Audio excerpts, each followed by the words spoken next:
traitor, someone who acts against his comrades, his people, or his country, and aids the enemy. The person who joins the enemy's ranks in wartime is a traitor. He was no traitor. He was a high-ranking army officer, general of the Northern Command, who fought for his people and did all he could until all hope was lost. That's treason. That's survival. In the year 66 CE, the people of Jerusalem rose up against the Roman oppressors, and fierce riots broke out all over the city. The countdown had begun. The Jewish people is going to war. Command over the Galilee, from whence the Romans were expected to attack, was given to a young Jerusalemite priest from an aristocratic family named Joseph ben Mattathias. That summer, a tough, venerated Roman general named Vespasian comes to Israel.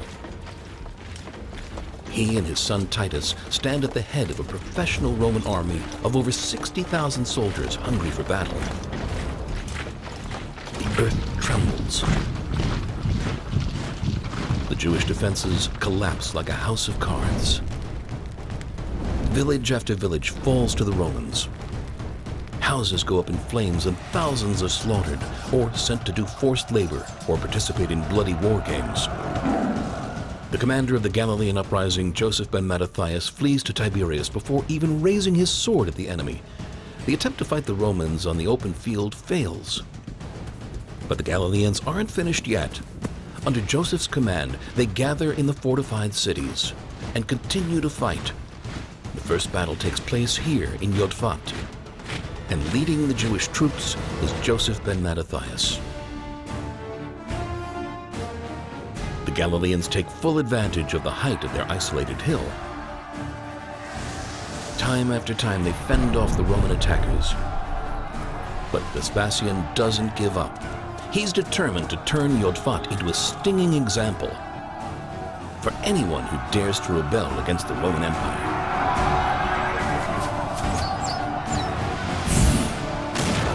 Tremendous barrages of arrows and catapult stones are fired at the city's fortifications.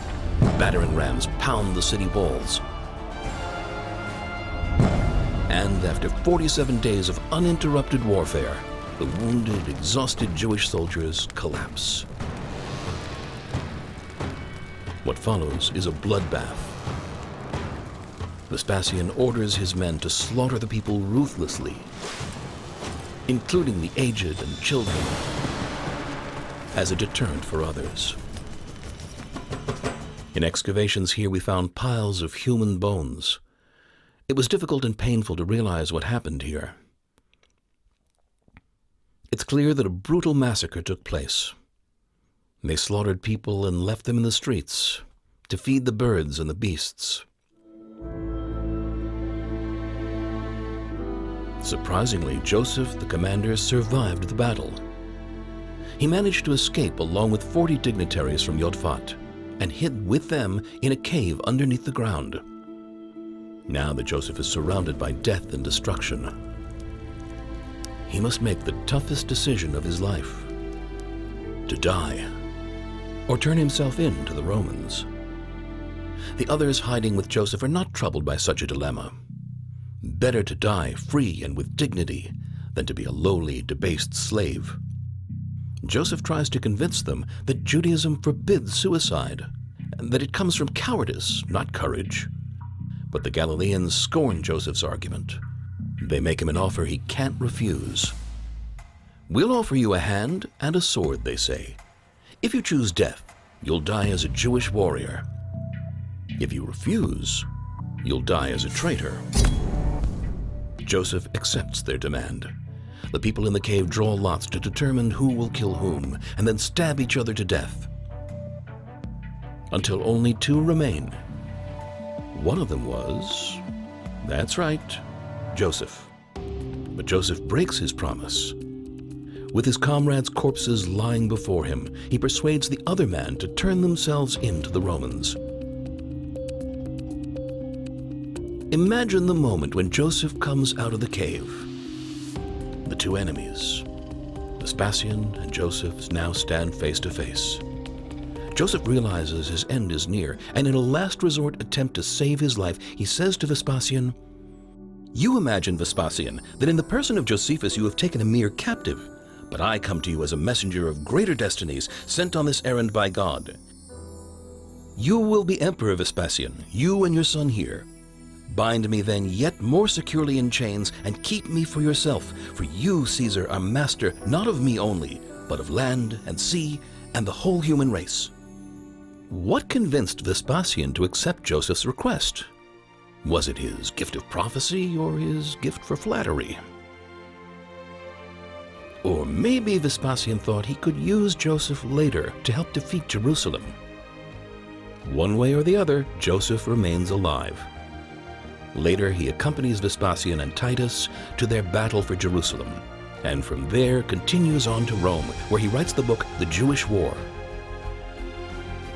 This time, as court historian of Vespasian, the new emperor. "I am not a traitor," writes Josephus. He claims in his defense that he meant to die in the cave, as he promised. But then, a heavenly spirit came to him and he realized he must live on, because he was chosen by God to reveal the secrets of the future. Right, a heavenly spirit. Baloney, he wanted to save his skin. And what a name he took on, Josephus Titus Flavius, after the man who destroyed the Holy Temple. In Rome, Josephus continued to defend his people and fight against Jew hatred. I wouldn't call that treason.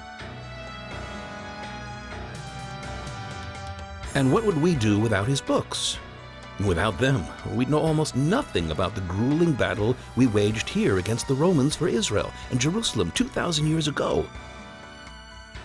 Still, the question remains, did Joseph ben Mattathias remain loyal to the Jewish people, or is he branded forever with the mark of a traitor?